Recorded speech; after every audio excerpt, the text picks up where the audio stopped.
What we do here is go back. I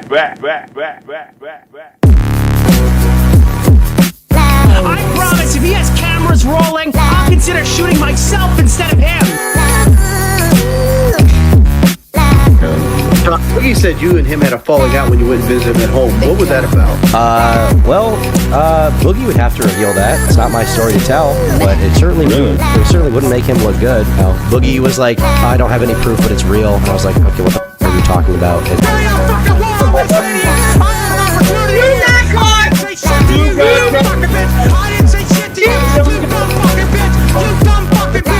have a problem with this because she has watched the show for months, and that means she has heard me say time and time again that fat women aren't real women in my eyes.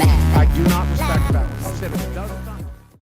Hello everyone, my name is Leafy is Queer, and welcome to this episode of Content Deputy, where I basically bring an update on a content creator that I've already talked about. Definitely not like a name you've heard before ever.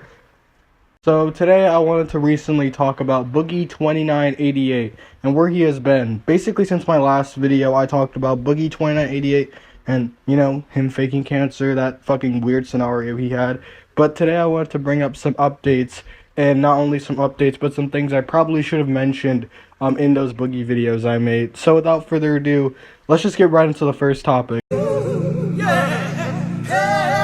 So here I wanted to talk about Frank Hassel, a, former YouTuber. I don't really like Frank Hassel, I don't like his content, but I'm pretty sure we all know the Frank Hassel and Boogie story. Frank, went to Boogie's house, Boogie shot the guy. We already know. Okay, I don't have to explain it. What I do have to explain, though, is Boogie has made some possible false accusations on this man.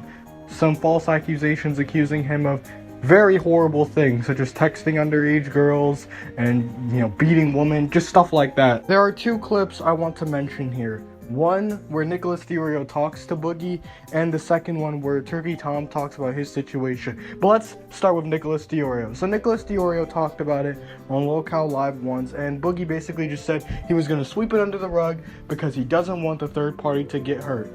And I'm going to stay quiet after that. We're gonna But what lands in that perfect realm of did something demonstrably bad, but I will tell you privately. I will tell you privately.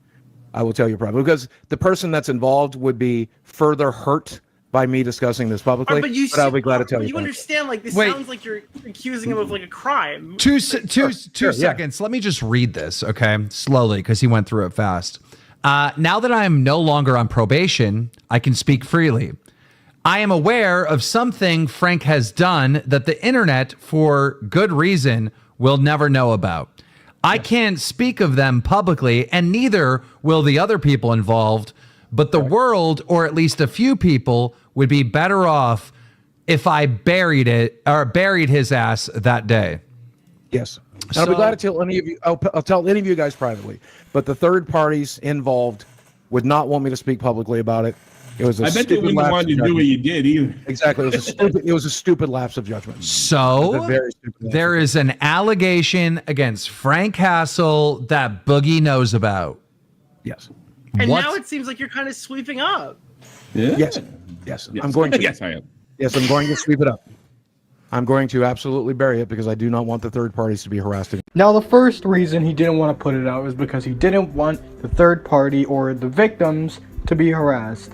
Even though it would be really stupid to harass the victims in the first place. But anyways, right, I mean, really, it does sound like he is hiding a crime. But, you know what, let's just go with that for now. He doesn't want to hurt the third parties, and you know what, maybe they don't want it out. So if he is doing that, maybe that's kind of noble. And then it switches to, oh, I don't have proof, but I swear it's real. Boogie said you and him had a falling out when you went and visited him at home. What was that about? Boogie would have to reveal that. It's not my story to tell, but it certainly wouldn't make him look good. But I wouldn't say it was a falling out. I was okay with him by the end of it, but I tried to film a documentary with him, and he made a allegation to me that I could not substantiate, but didn't want to get involved in any way. And I just was like, I'm not dealing with this, and that's why. I know what that is. I know exactly what you're talking about. Yeah. You're talking about Mr. You're talking about Frank Hassel, right? Yeah.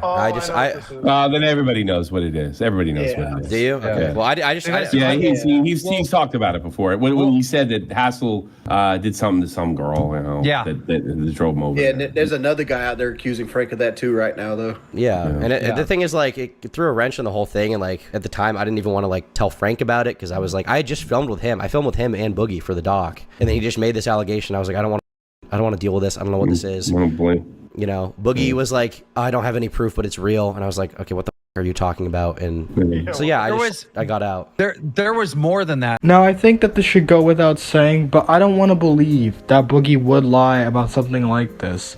But there is always a few factors that you should always go for when coming into an allegation like this. And here are the factors that maybe you should consider. Let's start with factor number 1.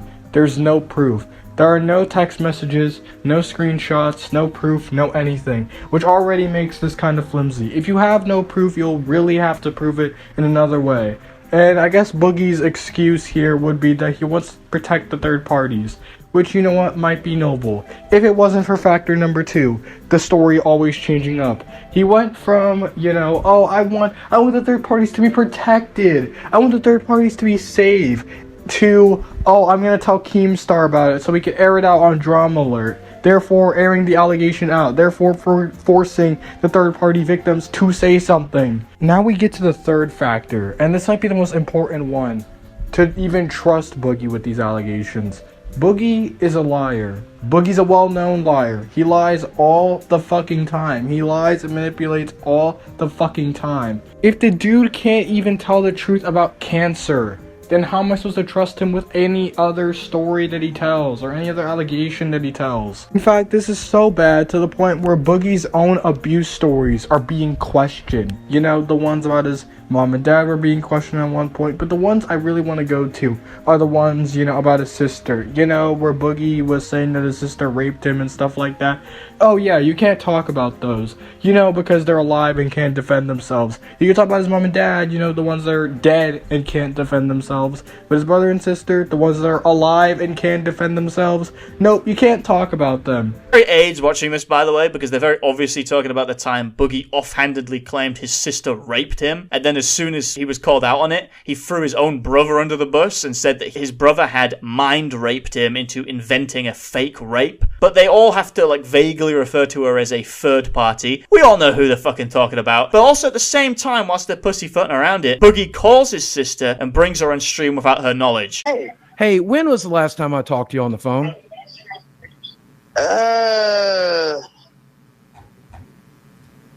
Dang, I don't know. I can't remember. Now, when he's being called out on the fake rape inconsistency, he claims that his sister mind raped him into saying his brother mind raped him into thinking his sister raped him, which she actually did. To totally sum up the whole thing, basically every time he's ever lied about his abuse or has some contradictory aspect to it, his brother and his sister actually said that, and every time there isn't 4 billion holes to poke in it, that was actually his memory. So technically, he's not lying. Very bottom of that particular post.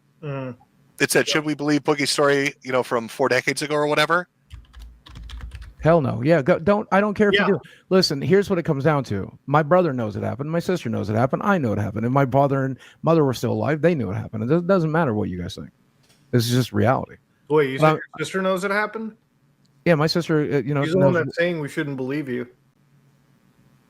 I understand. What I'm saying is she knows what happened. That's it. I'm not going to get into any more details. Well, and that's the problem. I mean, how do we talk about it if you won't go into detail? That's weird. Why? All I'm really going to say is take that how you want to. I guess we might as well go into the next topic. I think everybody knows that Boogie is annoying on Lolcow Live. Sometimes he'll just go on about just nothing. Like, he'll just ramble on about nothing. Which actually kind of led on to the cancer fiasco in the first place somewhat. In fact, there's this one video that has been surfacing around saying that Boogie, you know, didn't even wait till he get diagnosed and he just fucked up massively. And nobody even knew that he said that. Nobody was even paying attention. Like, literally, look at this fucking shit. I did it wrong. I fumbled. Like, 100%. I fumbled. I wasn't fully diagnosed. My doctor told me it was possible. He told me that he saw signs of it. I made the video because I knew that I was going to need money one way or the other. I should have waited till I got the diagnosis. I should have waited. I should have mentioned the cancer scare when I made the video. I panicked. I fucked up. I deserve everything I got. I deserve it, like I said earlier. Now I want you to do something here. Notice Keemstar's expression. It is very important. The reason why it is so important is because it shows everyone's reaction to what Boogie is saying right now.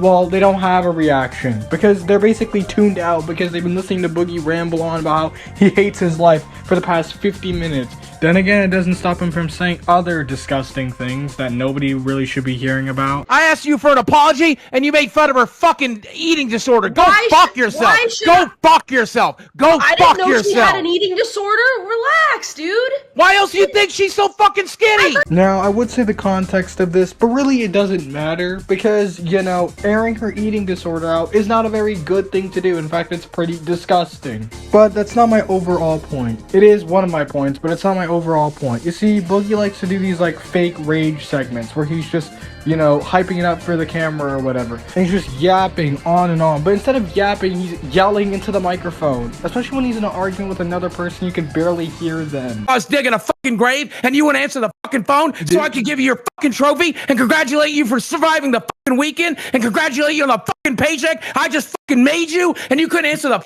fucking phone. You couldn't get on Discord to say hello to the people that are worried about you. I was fucking worried about you. I was fucking worried about you. I didn't know what day you got out of the hospital. I didn't know if you had fucking surgery. They were saying on the goddamn Discord you had surgery that morning. I didn't fucking know. I didn't fucking know. Why the fuck didn't I know? Why the fuck didn't I know? First off, Boogie, go and take the money out of it. This trip's gonna cost me twice what I made on this trip. Twice. Oh, because of the surgery?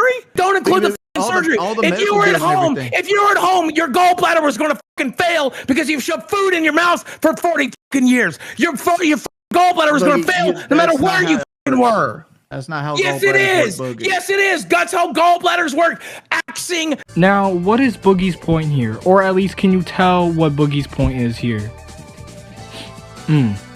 Crazy, because I can't either. Probably instead of slowing down to actually, you know, really express his point, he's just getting angry and fucking yapping about it. Now, there are people who unironically do find his fake rage entertaining. Well, I got something for you.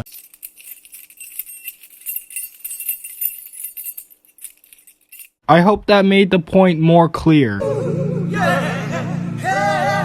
Now, let's take this conclusion as a bit of a discussion. I will, you know, fuck up on some points maybe, but you know what, I do feel like this should be said. So let's start with the fact that Lolcow Live is pretty much Boogie's whole life. Like, the brand is basically his whole life. This isn't just me pulling it out my ass. No, this is him saying it. These are his own words. Entire list of grievances that will prove to you that after I moved to South Carolina, I deserve part of his fucking paycheck. I do. Okay, I know this technically doesn't have to do with anything, but quick little side note. Didn't you sign an NDA so you wouldn't have to talk about stuff like this on stream? I know Boogie is trying to present Lolcow Live as a brand, but the least professional thing you could do for a brand is discuss people's and your workers' paychecks on stream to thousands of people. I'm producing the fucking show. I'm helping the docket team. I'm talking to Tina every day. And don't forget, I'm moving to South Carolina to make it easier for you to be in studio. I'm moving to your town where you live to make it easier for you. It's so easy that you can do 3 other fucking jobs, you said. I'm working on this show from the moment I wake up to the moment I go to fucking bed. Packing my shit up right now to move to your fucking town. I'm moving to your fucking town. I'm sacrificing my friendship of 30 years with my best friend. I'm moving my girlfriend 1,000 miles away from her dying fucking dad. I'm doing this for this fucking show. For that. I do it for the brand. I do it for the show. Everything I do, I have been eating, sleeping, breathing, and shitting this show. Now, the reason why Boogie keeps shitting out this show, basically, because it's his entire brand. That being, it's his entire life, because it's the only thing he has left. Considering his YouTube channel, which is rapidly depleting, I mean, it's as dead as the Fred YouTube channel, for instance, but the only reason the Fred YouTube channel is dead is because it doesn't upload anymore. Now, you're probably thinking, how does he even keep getting paid from this? Considering that he's a scammer, a cancer faker, someone who is possibly putting out false pedophile accusations, situations, you wouldn't want to pay the motherfucker. In fact, you wouldn't even want the motherfucker to live. But I have something for you, because it all connects back to one person. And who does it connect back to? You got this. I'm on Wall TV on my fucking.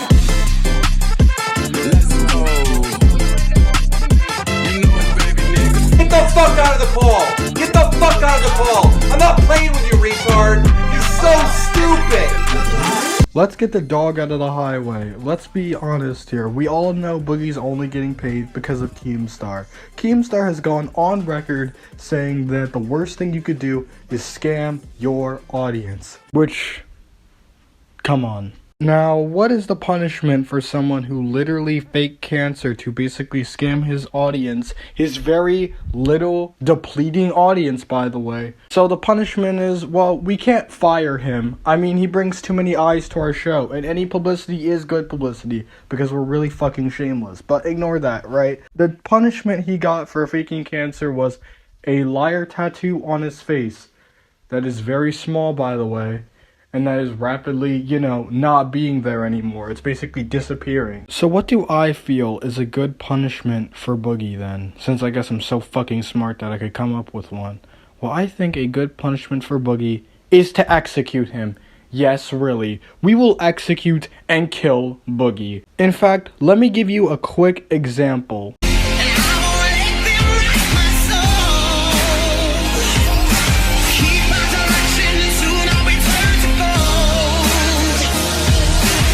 I can fucking end you. I don't care if I die as long as you do. Laying dead on my fucking front lawn, sending you home in a fucking body bag. When I fucking bury you, I will fucking end you. Knock, motherfucker, because I'm going to fucking kill you and take pleasure in doing. Never roll.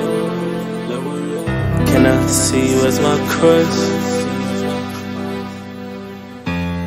I will not judge. Teddy for I don't want love.